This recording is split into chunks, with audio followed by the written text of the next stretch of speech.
Ravish Kumar, a senior journalist presently working with NDTV, but many of the Indians accuse him as an anti-nationalist and anti-Hindu propagandist funded by anti-Indian Islamic and foreign leftist powers. रविश कुमार जो वर्तमान NDTV के एक senior पत्रकार होने के बावजूद भी हिंदुस्तान के बहुत से लोग उन्हें गणतंत्र के चतुर्थ स्तंभ के रक्षक के रूप में नहीं बल्कि एक भारतीय राष्ट्रीयता और हिंदू धर्म विरोधी विदेशी इस्लामिक और वामपंथी शक्तियों के फंडिंग से काम करने वाला देश विरोधी प्रसारक के रूप में ही देखते हैं। लेकिन रविश कुमार सच में क्या हिंदू और राष्ट्रीयता विरोधी है? आइए जानते हैं इस वीडियो में। क्या रविश कुमार एक पत्रकार के रूप में निरपेक्ष है? इस बात की पर्यालोचना हम नहीं करेंगे। जी हां, आप सही सुने। रविश कुमार कैसा है, इसे ये वीडियो देखने के बाद आप खुद ही तय कीजिएगा, क्योंकि निरपेक्ष असल में कोई नहीं होता। यहां बात आती है आप किसके पक्ष में हैं। आप सत्य के साथ हैं या असत्य के, देश के गद्दारों के साथ हैं या देशवासियों के। रविश कुमार के पत्रकारिता समाज के देशवासियों के पक्ष में या देश को टुकड़े करने वालों के साथ है, इस वीडियो के अंत में खुद ही आप लोगों को मालूम चल जाएगा। आज हम लोग सीनियर जर्नलिस्ट रविश कुमार के बारे में जो भी बातें करेंगे या कहेंगे, सभी बातें as like our other videos facts and figures के ऊपर ही बेस्ड होंगे। जो बातें आप लोगों को मालूम चलने के बाद हो सकता है कि रविश कुमार के बारे में आप लोगों के धारणा ही बदल जाएं। अनुरोध है कि वीडियो थोड़ा लंबा है, बट लास्ट तक देखिएगा, क्योंकि आज रविश कुमार के पर्सनल लाइफ के बारे में भी कुछ चौंकाने वाले बातें आप लोगों से शेयर करेंगे, जो शायद आप लोग आज तक नहीं जानते होंगे। Then let's start. 2014 से जब हिंदुस्तान में नरेंद्र मोदी जी के नेतृत्व में बीजेपी का सरकार है, तो रविश कुमार को अक्सर भारत सरकार को समालोचना करते हुए एनडीटीवी के शोज में देखा जाता है। इसमें शायद आप लोग बोलेंगे रविश कुमार को गलत कहना मुनासिब नहीं है, क्योंकि एज ए जर्नलिस्ट वो सरकार को क्रिटिसाइज समालोचना कर सकते हैं। गणतंत्र के चतुर्थ स्तंभ के रक्षक पत्रकार के रूप में सरकार के गलतियों को उजागर करना यह उनका कर्तव्य और अधिकार है। लेकिन रविश कुमार को सही तभी मानते अगर उनका रवैया सभी राजनीतिक दलों के सरकारों के प्रति समान होते। लेकिन वह अपने बातों में सिर्फ बीजेपी के नेतृत्वाधीन केंद्रीय मोदी सरकार और जिन जिन राज्यों में बीजेपी के सरकार है, सिर्फ उन्हें ही गलत और नाकाम साबित करने की कोशिश करते हुए देखना एक आम बात है। लेफ्टिस्ट ममता बनर्जी सरकार द्वारा अब तक रूल्ड वेस्ट बंगाल के साथ साथ उड़ीसा में कितने बीजेपी वर्कर्स के हत्या कर दिया गया, अगर इसके लिए रविश कुमार ने एक बार भी कम्युनिस्ट पार्टी और कांग्रेस के समालोचना तो दूर की बात, एक शब्द भी बोलते हुए आप व्यूअर्स में से किसी ने कभी सुना होगा, तो नीचे जरूर कमेंट सेक्शन पर बताइएगा। तो क्या निरपेक्ष पत्रकारिता यही होता है? वेस्ट बंगाल में इलेक्शन के समय पब्लिक को वोट देने के लिए जाने नहीं दिया जाता है। जिन वोटिंग सेंटर्स में बीजेपी को वोट मिलने के संभावना होते हैं, उन सेंटर्स के वोटिंग मशीन को ही जला दिया जाता है। लेकिन कभी रविश कुमार को एनडीटीवी के स्टूडियो में बैठकर आप लोगों ने इन टॉपिक्स पर बात करते हुए क्या कभी देखा है? एक बार जरूर याद करके देखिएगा। क्या सेंट्रल गवर्नमेंट में बीजेपी ने लास्ट 12 इयर्स में कुछ भी अच्छा काम किया ही नहीं है? अगर नहीं किया तो सेंट्रल में फिर से और पूरी देश के लगभग 90% स्टेट्स में आज के तारीख में स्टेट गवर्नमेंट्स बनाने के लिए जनता बीजेपी को क्यों सुविधा दे रहे हैं? इसका मतलब या तो जनता मूर्ख है, नहीं तो अच्छा काम करने के बावजूद भी रवीश कुमार बीजेपी के बारे में पब्लिक को झूठ बोल रहा है। साथ ही इसके विपरीत में कांग्रेस पार्टी हो या दिल्ली वेस्ट बंगाल में लेफ्ट गवर्नमेंट हो, इनके अगेंस्ट में कितने बातें किया है रवीश कुमार ने। तो इसका मतलब हम लोग क्या माने? रवीश कुमार जैसा बोलता है कि इंडिया के बहुत से न्यूज चैनल्स बायस थे, बीजेपी को सपोर्ट करते हैं, तो सिर्फ और सिर्फ बीजेपी और मोदी के क्रिटिसाइज करके सोनिया, राहुल, केजरीवाल, ममता बनर्जी के अगेंस्ट एक भी बात ना करना क्या बायस नहीं है? ये बातें जानने के बाद आपको क्या लगता है? रवीश कुमार क्या अनबायस्ड निरपेक्ष है? Please share your views in the comment section. Let's discuss about the Ravish Kumar propagandist character. Ravish Kumar के और एक रूप से पर्दा उठाते हैं। आइए, वर्तमान बीजेपी के एमपी प्रज्ञा सिंह ठाकुर, जिन्हें साध्वी प्रज्ञा के नाम से भी जाने जाते हैं, जब साध्वी प्रज्ञा कोई एमपी नहीं थी, सिर्फ स्वयंसेवक संघ के एक एक्टिव सेवक थी, तभी इन्हें एक बम ब्लास्ट से जोड़कर कांग्रेस सरकार ने अरेस्ट करवाया था। प्रज्ञा को उस बम ब्लास्ट में अरेस्ट करने का रीजन दिखाया गया था ये कि उस बम ब्लास्ट में बम साध्वी प्रज्ञा के नाम से रजिस्टर्ड एक मोटर बाइक में रखा गया था। लेकिन बाद में नेशनल इन्वेस्टिगेटिंग एजेंसी एनआईए ने जब इन्वेस्टिगेशन में मेजर एलिगेशन से निरपराधी अनाउंस किया, तब साध्वी प्रज्ञा को 9 साल के बाद जेल से रिहा कर दिया गया। लेकिन गौर करने वाला बात है कि कोई चार्जशीट दाखिल किए बिना ही प्रज्ञा को 9 साल के लिए जेल में रखा गया था। मतलब दोषी प्रमाणित हुए बिना ही वो 9 साल तक जेल में रही। लेकिन जेल से निकलने के बाद जब वो इलेक्शन में खड़ा हुई, तब रवीश कुमार ने उन्हें अपना टीवी शोज में प्रज्ञा को टेररिस्ट बोलने लगा। साथ ही प्रज्ञा एक कैंसर पेशेंट होने के बावजूद भी उन्हें इंट्रोगेशन के नाम पर पीटा गया, जिससे उनके बैकबोन भी परमानेंटली डैमेज हो गया। निरामिषहारी होने के बावजूद भी उन्हें एग्स खाने के लिए मजबूर किया गया। बॉडी में केमिकल्स इंजेक्ट किया गया और उन्हें प्रेशर दिया गया ताकि वो बम ब्लास्ट में खुद शामिल है यह बात कबूल कर लें। यह टॉर्चर किस तरह और लेवल का हो सकता है, आप हम साधारण लोग होकर भी फील कर सकते हैं।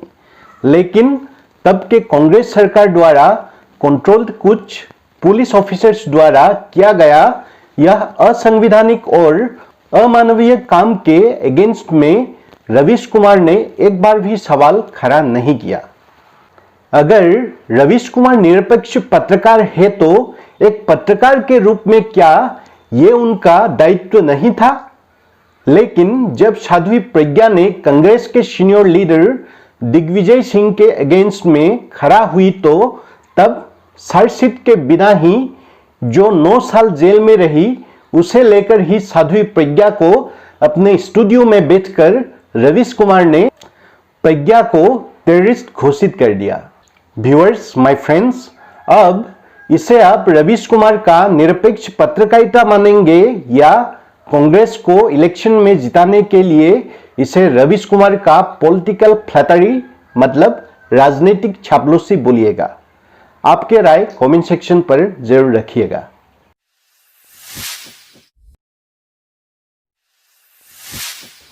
जहां एक तरफ 9 साल विदाउट चार्जशीट के साध्वी प्रज्ञा को जेल में रखने के साथ साथ एक कैंसर पेशेंट होने के बावजूद भी उनको शारीरिक अत्याचार से बैकबोन परमानेंटली डैमेज कर दिया गया, लेकिन वहां रवीश कुमार को कुछ भी इलीगैलिटी नहीं दिखाई दिया।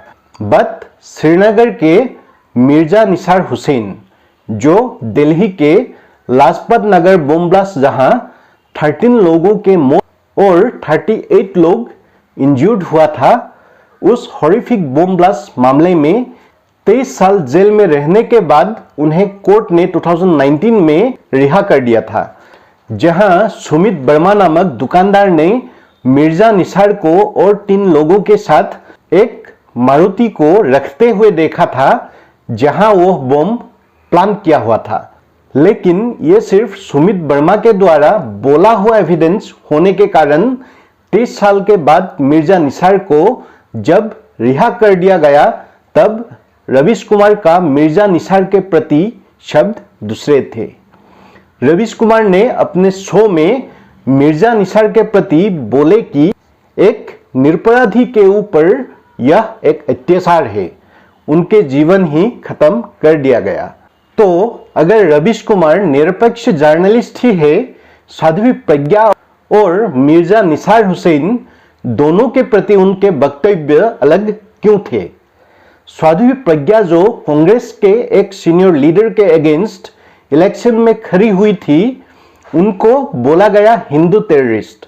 और मिर्जा निसार, जिनको एक दुकानदार ने आंखों से जिस गाड़ी में बम प्लान किया हुआ था वह गाड़ी रखते हुए भी देखा था, लेकिन हिंदुस्तान की अदालत क्योंकि किसी के द्वारा देखने का दावा किया हुआ एविडेंस के ऊपर तब तक 23 साल जेल काट चुका मिर्जा निसार को उस केस में एक्यूज मानना मुनासिब न समझकर रिहा कर दिया, तो उन्हें निरपराधी और साध्वी प्रज्ञा को हिंदू टेररिस्ट बनाने की कोशिश करने वाला बात को आप लोग रवीश कुमार के क्या निरपेक्ष पत्रकारिता बोलेंगे?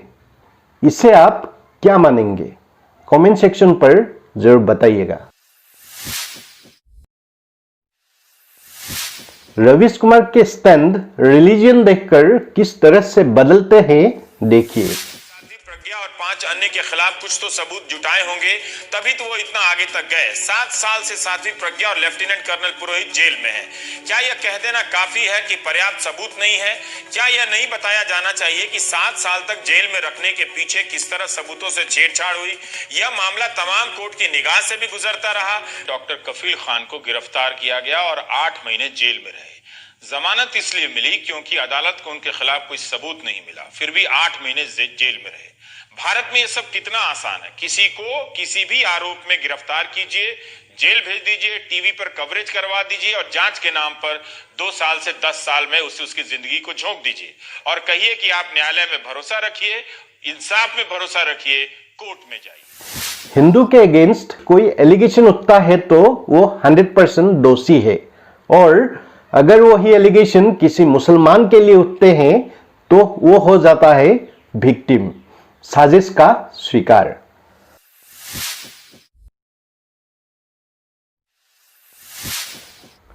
Why is Ravish Kumar supporting Mirza Nisar while calling Sadhvi Pragya a terrorist?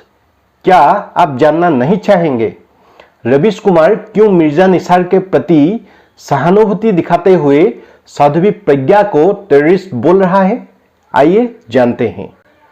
Actually Ravish Kumar हो या हिंदुस्तान के बाकी लिब्रांडो गैंग के कुणाल कामरा, राजदीप सरदेसाई, कन्हैया कुमार, बरखा दत्त, श्वेरा भास्कर, ध्रुव राठी जैसे बाकी मेंबर्स हो, इन्होंने लेफ्टिज्म, वामवाद के डेफिनेशन और वामवाद के प्रति लोगों के धारणा को ही भारत में चेंज कर दिया है। लेफ्टिज्म का मतलब हिंदू धर्म को अपमानित करना और इस्लाम धर्म के लोगों को प्रताड़ित साबित करना ही अब भारत में इन स्यूडो लेफ्टिस्ट लिब्रांडो गैंग के लिए लेफ्टिज्म का डेफिनेशन है। लेकिन ये लोग शायद भूल गए कि लेफ्टिज्म कम्युनिज्म के घर चाइना में ही इस्लाम धर्म के लोगों को चाइना के कम्युनिस्ट सरकार ने क्या हालत किया है। एक्चुअल में इन लोगों के ओरिजिनल रूप क्या है, क्या आप लोग जानना नहीं चाहेंगे? ये लोग कोई कम्युनिस्ट या लिबरल नहीं है, ये लोग सिर्फ भारत विरोधी शक्तियों के एजेंट हैं जो एंटी इंडियन शक्तियों के कमीशन पर अपना पेट पालते हैं। इन लिब्रांडों के लिए लेफ्टिस्ट कम्युनिस्ट वाला ये रूप सिर्फ एक मुखौटा है जो भारत विरोधी शक्तियों के लिए हमारे देश के राष्ट्रीयतावादियों को किस तरह से शक्तिहीन कर सके इसका सुराग में रहते हैं। पूरी विश्व जानते हैं कि भारत के विरोधी शक्तियों में कुछ इस्लामिक फोर्सेस भी हैं। तो क्योंकि इन लिब्रांडुओं को एंटी इंडियन इस्लामिक शक्तियां भी फाइनेंस करते हैं, तो इसलिए विश्व के बाकी लेफ्टिस्ट कम्युनिस्ट सरकारों द्वारा शासित देशों में इस्लामिक टेररिज्म के अगेंस्ट कठोर एक्शंस लेने के बावजूद भी भारत में ये कम्युनिज्म के मुखौटा पहनने वाले रवीश कुमार के जैसे लिब्रांडो गैंग के लोग सिर्फ इस्लाम धर्म वाला होने से ही वह चाहे टेररिस्ट ही क्यों ना हो उसे निरपराधी प्रताड़ित ही बोलेंगे, क्योंकि इस्लामिक भारत विरोधी शक्तियों को सेफगार्ड देने के लिए ही तो इन्हें कमीशंस मिलते हैं। तो इस लिब्रांडो गैंग के एक सीनियर मेंबर के हिसाब से जब एक तरफ साध्वी प्रज्ञा और दूसरे तरफ मिर्जा निसार हुसैन खान जो कोई भी हो, चाहे वो निरपराधी हो या अपराधी हो, इस तरह के नाम आएंगे तो ये साध्वी प्रज्ञा को ही तो टेररिस्ट बोलेंगे।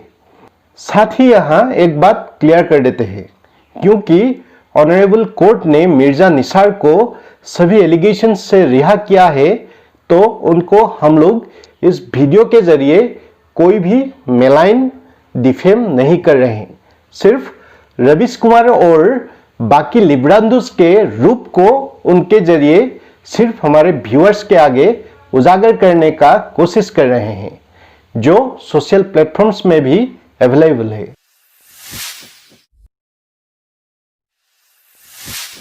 आप लोग इसे क्या बोलेंगे? पार्लियामेंट अटैक में शामिल अफजल गुरु हो, सीएए को इस्लाम विरोधी अफवाह बनाकर डेडली दिल्ली रायट के मास्टरमाइंड उमर खालिद हो, या नॉर्थ ईस्ट भारत को बाकी पार्ट से अलग करने का साजिश करने वाला शर्जिल इमाम हो, इन सभी के अगेंस्ट कोर्ट ने एंटी इंडियन एक्टिविटीज में शामिल होने वाला बात उठने के बावजूद भी इन लिब्रांडोस को सिर्फ ये इस्लामिक टाइटल वाले होने के कारण ही इन्हें साधु संत लगते हैं। क्या ये सवाल करना बेबुनियाद होगा कि रवीश कुमार और उनके बाकी गैंग मेंबर्स इन भारत विरोधी कामों में जेल काट रहे उमर खालिद, शर्जिल इमाम जैसे आतंकियों के बॉर्डर के उस पार में बैठे आकाओं के ऑर्डर में ही लिबरल लेफ्टिस्ट कम्युनिस्ट के चेहरे के आड़ में राष्ट्रीयतावादी सरकारों लोगों के अगेंस्ट लगा हुआ है? दोस्तों, इसीलिए ये रवीश कुमार अपने शोज में बुरहान वानी जैसे टेररिस्ट को कश्मीरी हीरो और साध्वी प्रज्ञा जैसे लोगों को हिंदू टेररिस्ट या नरेंद्र मोदी जैसे राष्ट्रीयतावादी नेता को गोधरा हत्याकांड में दोषी के रूप में चिल्लाते रहते हैं। याकूब मेनन जैसा खतरनाक आतंकियों को निरपराधी साबित करने के लिए बीजेपी सरकार को ही एंटी इस्लामिक ये लोग बोलते हैं। बुरहान वानी, याकूब मेनन देश के पार्लियामेंट में अटैक करने वाला अफजल गुरु जैसे टेररिस्ट जिनके कारण कितने निरपराधी साधारण नागरिक सुरक्षा कर्मियों ने जान गंवाए हैं, इन्हें मीडिया के जरिए रवीश कुमार का हीरो इनोसेंट साबित करने का कोशिश करना, इससे क्या पता चलता है?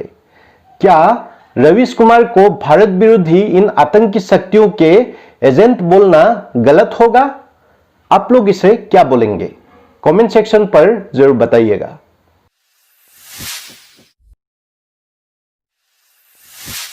रवीश कुमार को अक्सर दूसरे जर्नलिस्ट के अगेंस्ट एक एलिगेशन लगाते हुए देखा जाता है कि दूसरे पत्रकार टफ क्वेश्चंस नहीं करते हैं, लेकिन जिस बार कन्हैया कुमार बेगूसराय लोकसभा कंस्टिट्यूएंसी से इलेक्शन खेलकर 4 लाख वोटों में हरा था, उस इलेक्शन के ठीक आगे एनडीटीवी में रवीश कुमार ने कन्हैया का एक इंटरव्यू लिया था।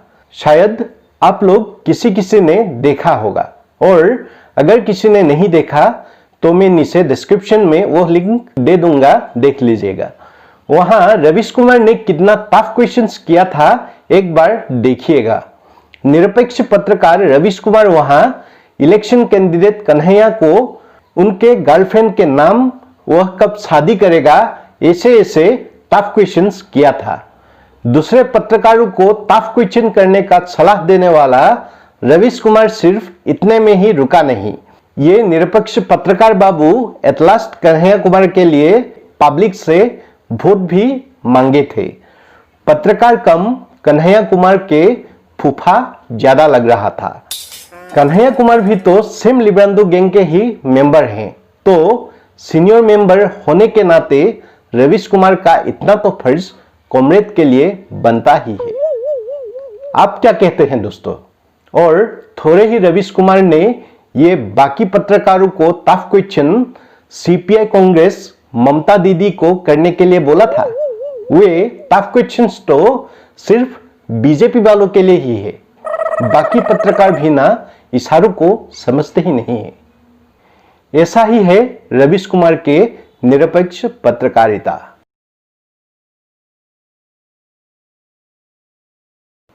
रवीश कुमार का जिस तरह से प्रेम भाव इन लेफ्ट विंग पॉलिटिशियंस के लिए है, उतना ही प्रेम भाव हमारे एंटोनियो माइनू के पार्टी के लिए भी बराबर है। एक्चुअली इसीलिए तो इन्हें निरपेक्ष पत्रकार बोला जाता है। रवीश कुमार ही सिर्फ नहीं, ये कुणाल कमरा, राजदीप सरदेसाई, बरखा दत्त, श्वेरा भास्कर, ध्रुव राठी, ये लिब्रांडो गैंग एक्चुअली कम्युनिस्ट है या कांग्रेसी है, ये बोलना नामुमकिन है, क्योंकि ये लोग ना रियल कम्युनिस्ट है और ना ही कांग्रेसी हैं। जिनके इश्यू को सपोर्ट करके बीजेपी को गाली और भारत विरोधी शक्तियों को समर्थन कर सकेंगे, ये लोग उसी वक्त उसी के पक्ष में हो जाते हैं। हाँ, तो हम बात कर रहे थे रवीश कुमार के कांग्रेस प्रेम के बारे में। यह प्रेम रहना तो स्वाभाविक है, क्योंकि इनका कांग्रेस से घरेलू संपर्क जो है। जी हाँ माय डियर फ्रेंड्स, आप लोगों ने सही सुना। अच्छा, आप लोगों ने ब्रिजेश कुमार उर्फ ब्रिजेश कुमार पांडे का नाम सुना है? अगर आप में से कोई बिहार से हैं तो डेफिनेटली सुना ही है।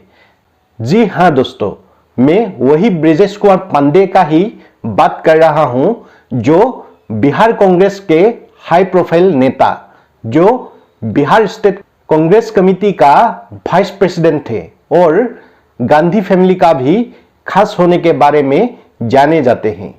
ये ब्रिजेश कुमार पांडे निरपेक्ष पत्रकार रवीश कुमार उर्फ रवीश कुमार पांडे के ही भाई है।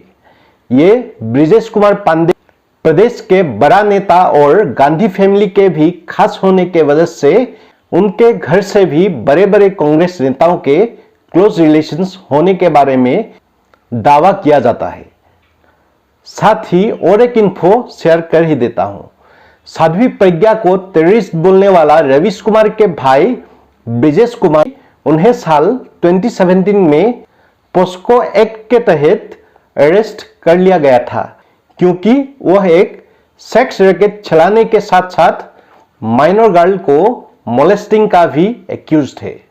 लेकिन अर्नब गोस्वामी को बेल दे देने के कारण सर्वोच्च न्यायालय के आगे ऑनरेबल लिखने से भी प्रॉब्लम होने वाला हमारे ट्वीट मास्टर कुणाल कमरा ने, क्योंकि इस बात को कभी ट्वीट नहीं किया है, तो इसीलिए हम ज्यादा लोग इस बात को नहीं जानते।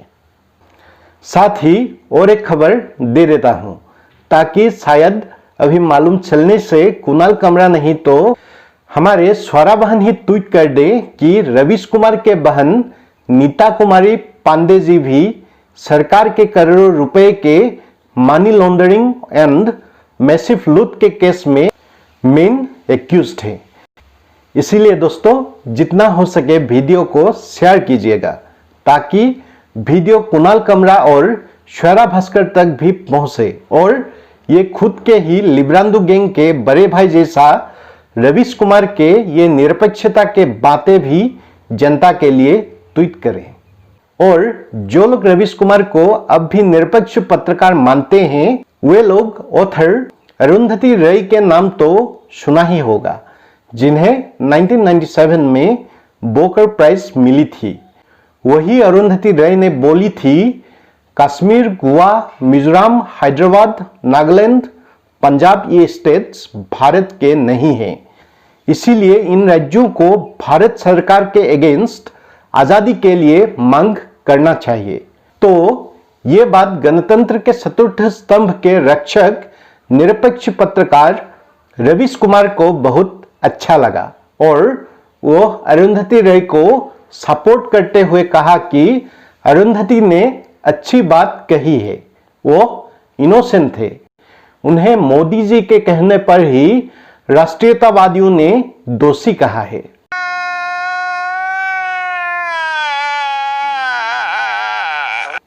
अब ये ले, कोई देश के एकता को तोड़ने का कोशिश करते हैं तो तोड़ने वाले को जनता ने दोषी करार दिया, तो इसके लिए भी रवीश कुमार के हिसाब से मोदी जी का ही दोष है।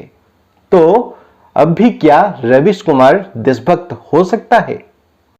रवीश कुमार ने साध्वी प्रज्ञा को एनडीटीवी के प्लेटफॉर्म पर टेररिस्ट बोलकर प्रज्ञा के अगेंस्ट एमपी इलेक्शन में उतरने वाला कांग्रेस के सीनियर लीडर दिग्विजय सिंह को हेल्प करने का मोटिव तो अब शायद रवीश कुमार के कांग्रेस के साथ जो घरेलू संपर्क हैं, इसे जानने के बाद आप सभी के आगे क्लियर हो ही गया।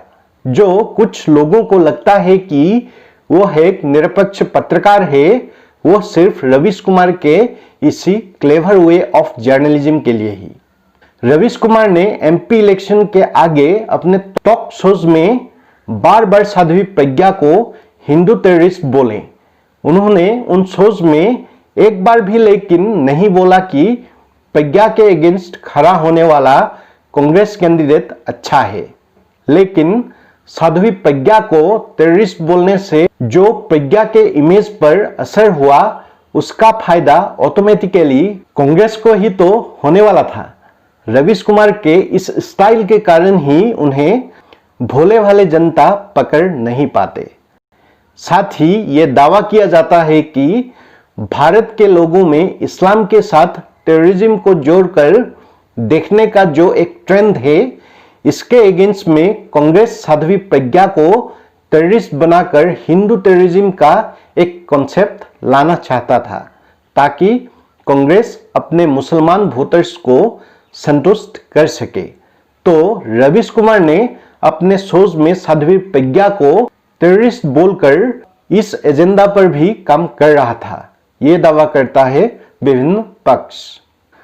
पालघर के साधुओं को निर्मम रूप से किया गया हत्या हो या सुशांत सिंह राजपूत के मिस्टीरियस डेथ हो, इनके न्याय के लिए आवाज उठाने पर ही अर्नब गोस्वामी और रिपब्लिक को ये रवीश कुमार, ध्रुव राठी, कुणाल कमरा जैसे लिब्रांडो जो गोदी मीडिया बोलते हैं।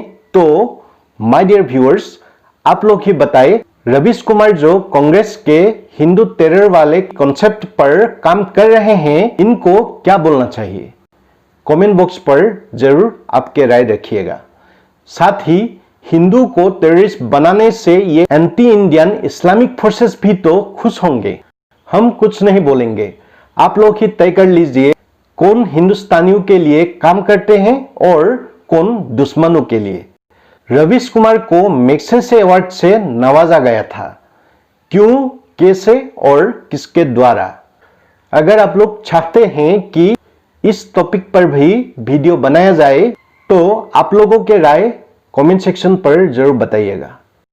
दोस्तों, इस वीडियो में इतना ही। अगर वीडियो अच्छा लगा तो वीडियो को लाइक, शेयर और कमेंट करने ना भूलिएगा, क्योंकि आप लोगों के ये प्यार और सपोर्ट ही है जो हमें इन टॉपिक्स पर वीडियो बनाने के लिए उत्साहित करते हैं। साथ ही अगर चैनल को अभी तक सब्सक्राइब नहीं किया तो काइंडली फ्यूचर वीडियोस के लिए चैनल को सब्सक्राइब कर लीजिएगा। अगर आप हमें हेल्प करना चाहते हैं तो नीचे दिया गया ज्वाइन बटन पर क्लिक करके चैनल मेंबरशिप लेकर आप हमें हेल्प करने के साथ साथ आप खुद भी स्पेशल ऑफर्स के लाभ उठा सकते हैं। तो मिलते हैं नेक्स्ट वीडियो में। जय हिंद।